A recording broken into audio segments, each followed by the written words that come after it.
Hello and welcome to my review of the JFJ Easy Pro Media Cleaner. Now this for me is the cheapest media cleaner that actually works. It's the best bang for buck cleaner out there. It used to be about £150 around about 6 years ago when I first bought mine, and now they're a lot harder to find. They're around about £300 new and about £200 pre-owned. Now you're probably going to get your machine bundled with some pads and some solution. I would throw the official solution away because quite frankly it's rubbish. It leaves squirrely marks on discs and it's just unusable really.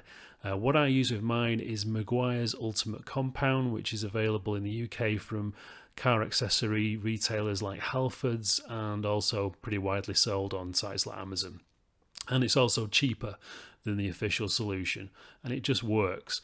So it's dead easy there's no technique with this, it's dead easy to clean a disc. All you do is you just put a generous splodge on your pad, and also make sure when you first get a brand new pad just to wear it in. So put the solution all over the pad, make sure it's soaked in, and get a CD that you don't care about and just run a few cleans on it, just 2 minutes here, maybe even run it twice, maybe run it for 4 minutes on a disc just to get the solution in there, because sometimes when a pad's brand new it can scratch on the first couple of cleans.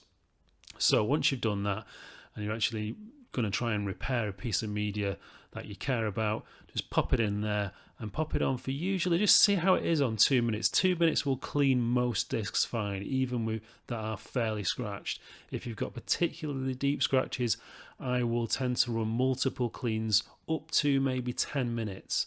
I think if Meguiar's hasn't got the scratch out within 10 minutes of being buffed, then I don't think anything is getting the scratch out. There are some discs that will just not be repairable, but 10 minutes of buffing on the Meguiar should get most scratches out there. I don't use any of the sandpapers that you get with these machines. I just find they are far too risky to use, and they tend to break more discs than fix.